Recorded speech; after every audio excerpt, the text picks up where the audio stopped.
हम लोग ने कर लिया था एज ऑफ द अर्थ में। ठीक है, ये जो क्लॉक है यहाँ तक हम लोग ने कर लिया था, और ये जो पीरियड है ये पीरियड भी हम लोगों ने समझ लिया था।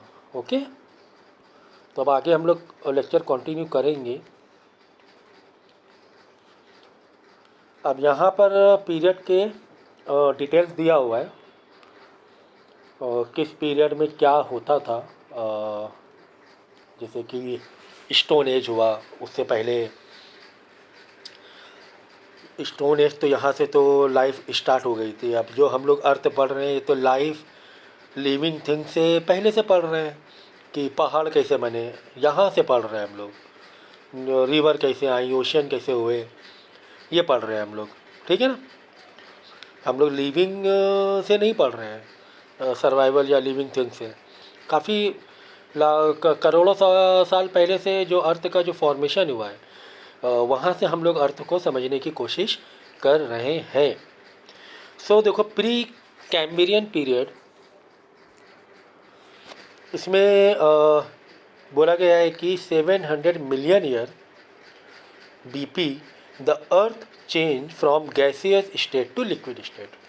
तो बताया गया है कि इस पीरियड में अर्थ गैस से लिक्विड में बन गया। The solid outer crust was form due to cooling and solidification of liquid material. जो लिक्विड मटेरियल था वो सॉलिड मतलब ठंडा कूलिंग होने की वजह से सॉलिडिफिकेशन हो गया उसका। सॉलिडिफिकेशन मतलब पत्थर बन गया है वो। This phase was followed by the formation of dense atmosphere surrounding the earth। तो जो डेंस एटमॉस्फेयर था, बिल्कुल घना, डेंस मतलब घना एटमॉस्फेयर, वो अभी जैसा एटमॉस्फेयर ये तो बहुत हल्का है, हम लोग आराम से सांस ले पा रहे हैं। पहले बहुत डेंसर एटमॉस्फेयर होता था।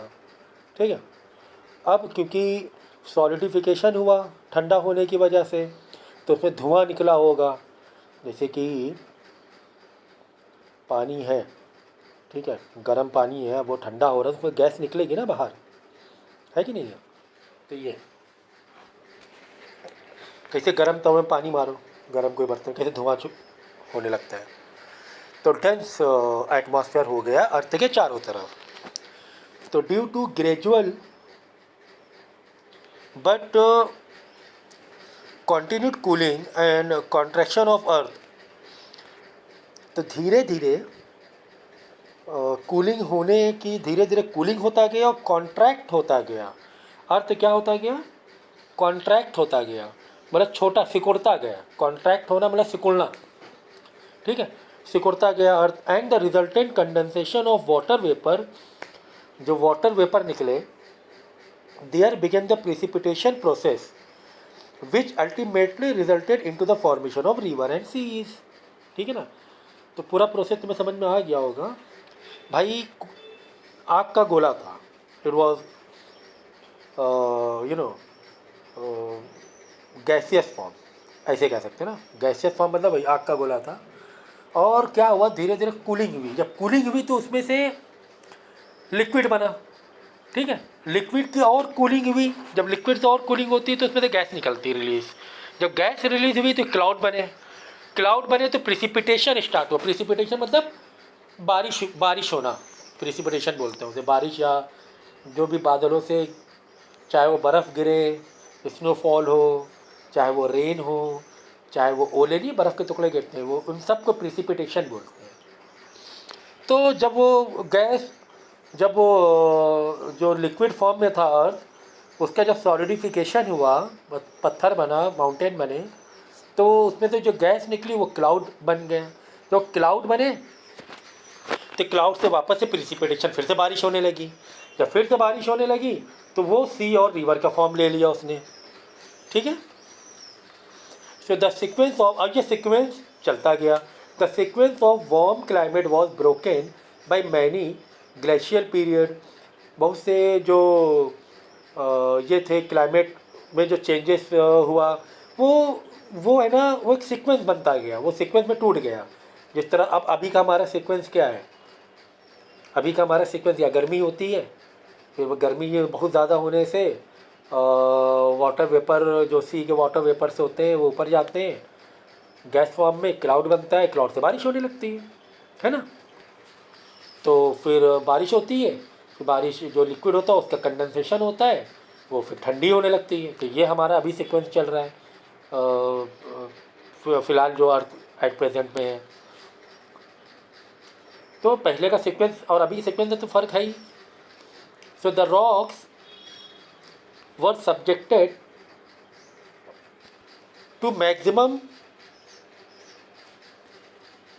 आपको रॉक्स का एक मुझे लेक्चर देना है, मैं दूंगा, ठीक है। The rocks were subjected to maximum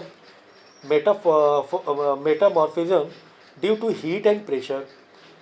Among the plant kingdom, only marine gases were evolved. Soft-bodied. तो among the plant kingdom, only marine gases were evolved. Marine gases मतलब marine grasses were evolved.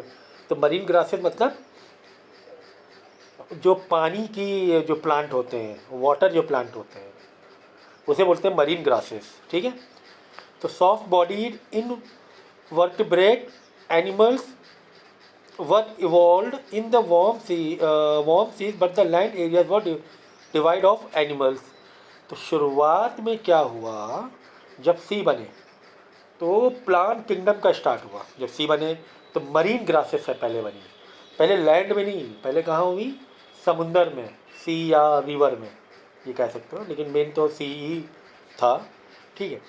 तो वहाँ से life start हुई, पहले plant kingdom start हुआ, पहले plant kingdom, फिर सॉफ्ट बॉडी स्टार्ट हुई। सॉफ्ट बॉडी जैसे छोटे छोटे वर्म्स हो गए पानी के, बैक्टीरिया हो गया, ऐसे धीरे धीरे लाइफ का स्टार्टअप हुआ। इस तरीके से लाइफ का स्टार्ट, हमें पहले है ना पानी में लाइफ आई, पहले लाइफ कहाँ आई, पहले लाइफ आई पानी में, वाटर में। अर्थ में तो बहुत कई हज़ार साल, कई लाख साल बाद अर्थ में लाइफ का एग्जिस्टेंस हुआ है। पहले जो लाइफ आई है वो देखो लिखा ना, लैंड एरियाज वो डिवाइड ऑफ एनिमल नहीं थे लैंड में। तो ये हो गया प्री कैम्ब्रियन पीरियड, ठीक है। अब कैम्ब्रियन पीरियड में क्या हुआ, तो प्री कैम्ब्रियन पीरियड में हमें क्या पता चला, ये एग्ज़ाम के लिए इम्पोर्टेंट है कि सी में लाइफ, प्लांट और लाइफ स्टार्टअप हो गया था वाटर में। तो the Cambrian period from 600 million to 500 million years before. देखो बीपी है, कंफ्यूज मत होना, ये बीपी से दिया हुआ है। बीपी से मतलब जैसे कि ये 0 है, यहाँ पीछे जाओ -1 -2 -3, यहाँ आगे जाओगे 1 2 3, तो यहाँ के रेफरेंस से ले रहा है वो, ठीक है ना, आज से 600 से 500 साल पहले के बीच में, ठीक है ना। The earth surface was characterise by shallow seas. Earth के सरफेस में थोड़ा सा पानी होता था, शैलो सीज बोलते हैं, मतलब अर्थ में पानी था, मतलब बात समझो। एक तो मेन सी था, मेन सी जो मेन सी अभी है समझो, वैसे मेन सी हो रहा था। बाद में जहाँ जहाँ पे अर्थ भी था तो वहाँ भी थोड़ा थोड़ा शैलो वाटर था। शैलो मतलब पतली सी लेयर थी, किसकी, सी की, समुद्र की, ठीक है ना, पतली सी लेयर थी शैलो। बाकी मेन समुंदर तो थे, वो एक अलग बात है, मेन ओशियन थे, वो एक अलग बात है। तो shallow seas and land areas were frequented by transgression and regression, regression of seas. तो वो फ्रिक्वेंटेड था, कहीं पर सी था, कहीं पर थोड़ी सी लैंड थी, कहीं पर लैंड थी तो शैलो वाटर था, थोड़ा सा सी का पानी था, ऐसे कहानी चल रही थी। तो Cambrian rocks of Wales, north west Scotland, western England, Canada and USA were form during this period. कहाँ कहाँ पर, एक तो कनाडा हो गया, नीचे यूएसए हो गया, इधर यूरोप हो गया, यूरोप के कुछ मतलब नॉर्थ ऑफ यूरोप, ठीक है ना, इंग्लैंड एंड स्कॉटलैंड की बात हो रही है। तो Europe was characterise by volcanicity, but no trace to any mountain building could be found. The Earth's surface was characterized by warm and uniform climate. evolution of plant was still confined to the seas only. Most of the vertebrate animals, including 1000 species, were evolved in the seas, but they were not found at the present time. These animals depended on marine gases for their food. No land animal could evolve during this period. ठीक है, तो इस period में भी land animal अभी तक नहीं आए थे, प्लांट आ गए थे। इवोल्यूशन ऑफ प्लांट, प्लांट का इवोल्यूशन होने लगा था, उसमें वो भी सिर्फ सी में ही था, सी में ही था। तो सर दोनों में फ़र्क क्या हुआ, प्री कैम्ब्रियन और कैम्ब्रियन में? फ़र्क ये हुआ कि यहाँ इवोल्यूशन स्टार्ट हो गया प्लांट्स का, और प्लांट नए नए आने लगे, और जो वाटर बॉडीज़ थे वो भी और नए नए डेवलप होने लगे। देखो 1000 स्पेसीज आ गई थी तब तक क्या सीज में।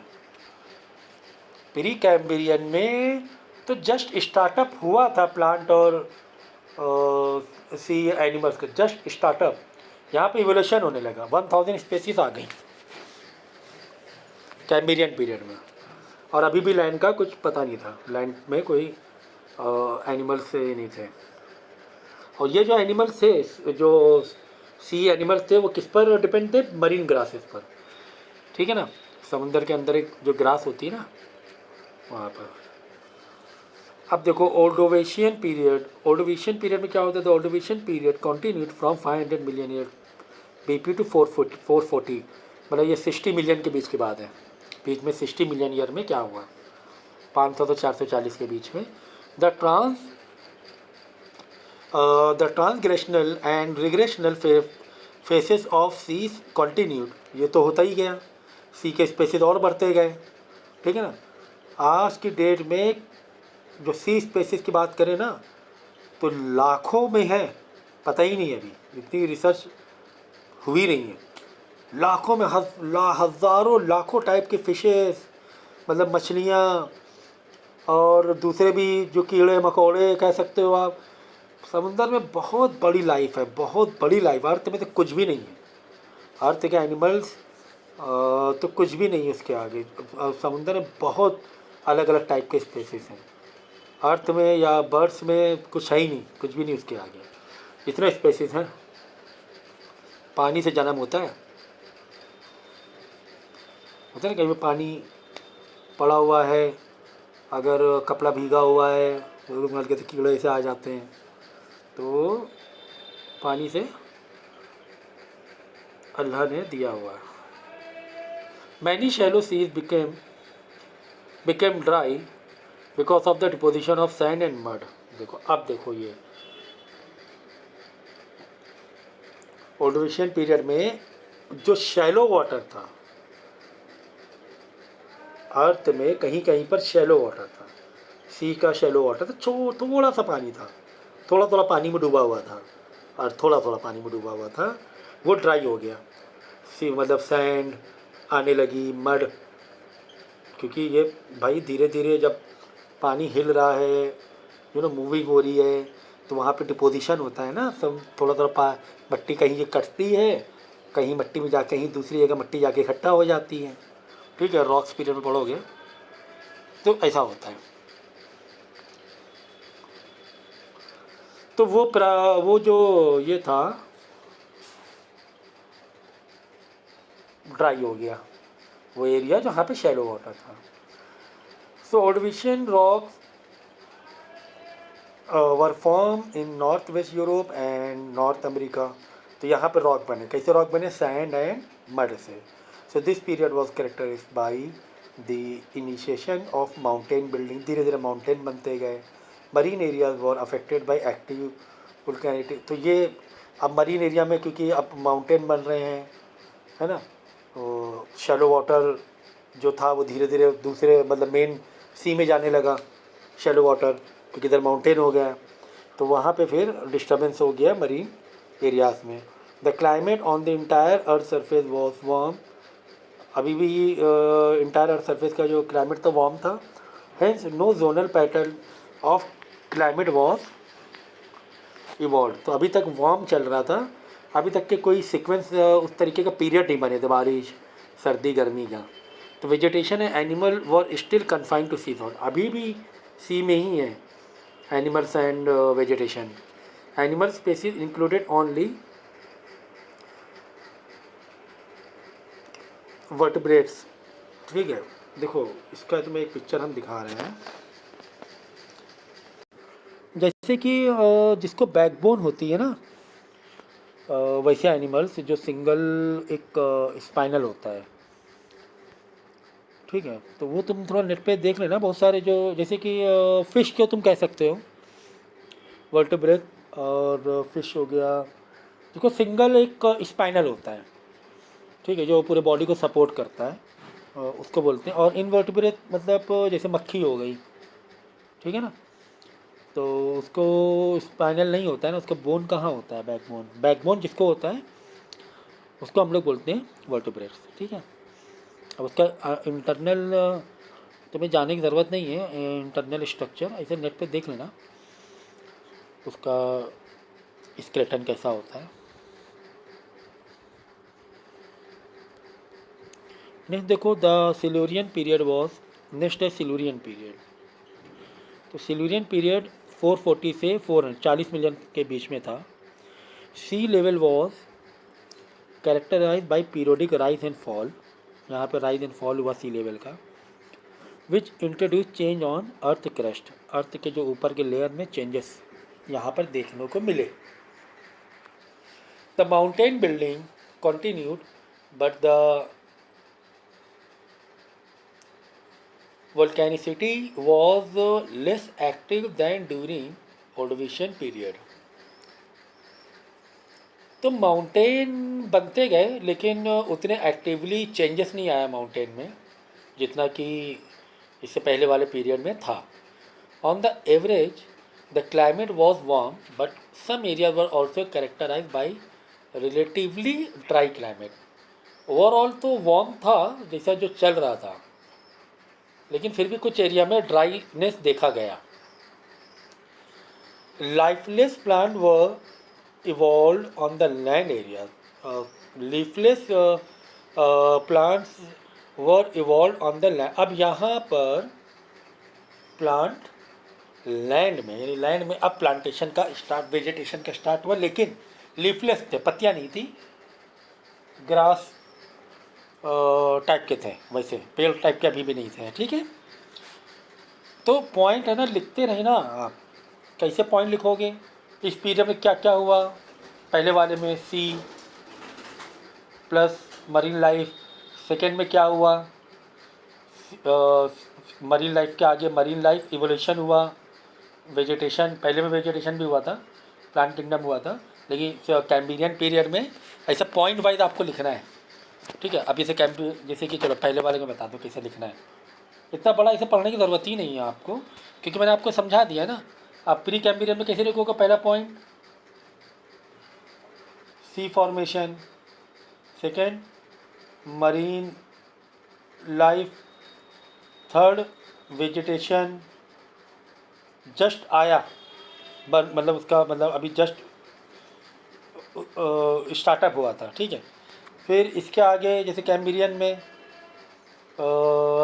बाकी सारी चीज़ें थी, तो मरीन लाइफ का इवोल्यूशन 1000 स्पेसीज है ना, प्लांट वेजिटेशन का इवोल्यूशन, ऐसे पॉइंट बना के लिखा जाता है। ऐसे नोट्स बनाना इसके पीरियड, इसके जो पीरियड्स हम लोग पढ़ रहे हैं। और हाँ, ये चीज़ ज़रूर, पहला तो आप यही मेंशन करोगे ईयर, पहला पॉइंट, फिर नीचे उसका एक एक पॉइंट क्या क्या आया, क्या क्या हुआ, बस वो सीधा सीधा हो जाएगा, आपका समझ में आ जाएगा और याद करने के लिए भी आसान हो जाएगा। ठीक है, बात कर रहे थे हम डिवोनियन पीरियड की। So the newly form mountain were subjected to denudation and eroded material were deposit pebbles sand and red sandstone. तो जो नए नए माउंटेन बने थे वो बीच में टूटते भी गए, टूट के पेबल्स मतलब छोटे छोटे पत्थर, पेबल मतलब ऐसे छोटे छोटे पत्थर, सैंड, उसकी कुछ मिट्टी सैंड में कन्वर्ट हुई, कुछ रेड सैंड स्टोन में कन्वर्ट हुई। तो ये धीरे धीरे टूट टूट के ऐसे फॉर्म चेंज हो रहा था। माउंटेन का। Most of the areas of north west Europe and north America were characterize by warm and semi arid climate. The remaining areas were dominated by uniform climate. The मतलब north America और north west Europe में थोड़ा सा changes हुआ। देखो, map हमेशा सामने रखा करो, ज्योग्राफी पढ़ोगी तो मैप सामने रखोगी, ठीक है ना। तो जो नॉर्थ अमेरिका है, ये नॉर्थ अमेरिका हुआ। फिर ये साउथ बाजू में ही इसके ये हुआ यूरोप का वेस्टर्न पार्ट हो गया, नॉर्थ वेस्ट यूरोप हो गया, ठीक है ना। ये आजू बाजू, तो ये जो पीरियड, ये जो है मैप पे देख लेना। बाकी ये यूरोप है, इधर रशिया है, इधर गल्फ़ कंट्रीज़ है, इधर इंडिया है ना, इधर साउथ अमेरिका है। तो इस पे यहाँ की बात हो रही है।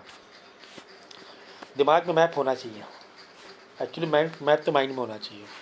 अभी नहीं आदत है तो आप सामने रखोगे। तो यहाँ पर थोड़ा सा चेंजेस क्लाइमेट में देखने को मिला। बाकी जो एरिया था वो अभी भी वार्म था, यूनिफॉर्म था। The surface was covered with green vegetation as the plant develop their leaves, branches, stems and roots। यहाँ पे देखो आप प्लांट्स में, जो अर्थ के लैंड प्लांट्स में चेंजेस देखो। The earth surface was covered with green vegetation, green vegetation start हो गया। प्लांट डेवलप देयर, यहाँ पे का बहुत इंपॉर्टेंट ये पीरियड है। यहाँ पर है ना लीव्स भी आ गई, ब्रांचेस भी, स्टेम्स भी, रूट, पूरे पूरे जो ट्री होते हैं ना वो ट्री बनने लगे। तो ये जो पीरियड है बहुत इंपॉर्टेंट, रिविजन पीरियड बहुत इंपॉर्टेंट है, एग्ज़ाम में ये आएगा ही। तो इसमें काफ़ी ऐसे चेंजेस हुए जो हमारे प्रेजेंट टाइम में हम लोग देख रहे हैं, ठीक है ना। So the vegetation comprise of small shrubs, shrubs मतलब झाड़ियाँ जो होती है छोटी छोटी, टू टॉल ट्रीज, तो छोटी झाड़ियों से बड़े बड़े ट्री बनने लगे। मेजरिंग 14 to 15 मीटर हाइट, 14 से 15 मीटर। अब 14 से 15 मीटर कितना हो गया, समझो हम लोग हैं 3 मीटर के लगभग। अब 14-15 मीटर समझ लो, लंबे लंबे पेड़ हो गए। Fern vegetation was evolve by the end of this period. Marine vertebrate animal were again evolve. जो मरीन वर्टिब्रेट एनिमल्स थे वो भी थोड़ा सा इवॉल्व, मतलब और डेवलपमेंट हुआ। This period was characterize by the evolution of large number of species of fish. यहाँ पे फ़िश के बहुत स्पेसीज नए नए पैदा हुए, ठीक है। Amphibians were evolved toward the end of this amphibians भी आए। There were dispersal of vertebrate animals। There कहाँ गया, there was dispersal of vertebrate animals, that is mites and spider etc। spiders का ये हुआ। From the sea to land areas due to evolution, तो sea to land areas में आने लगे, sea से लैंड एरिया में आने लगे। Due to evolution of such flora and on land area which cloud which could provide them food. तो जो सी के एनिमल्स थे वो धीरे धीरे, क्योंकि लैंड में भी ग्रास ट्रीज हो गए, फ्लोरा आ गया, ठीक है ना, तो वहाँ पर भी फिर एनिमल धीरे धीरे आने लगे अपने फूड के लिए। फिर इस तरीके से मतलब जो समुंदर के जो एनिमल्स से वो आए लैंड में, और वहाँ से फिर लैंड में भी ये लिविंग थिंग्स स्टार्टअप हो गई, ठीक है। तो पहले इसको इतना पक्का करो क्योंकि बहुत इंपॉर्टेंट चीज़ें इसमें है। इसके बाद नेक्स्ट पार्ट हम लोग कंटिन्यू करेंगे।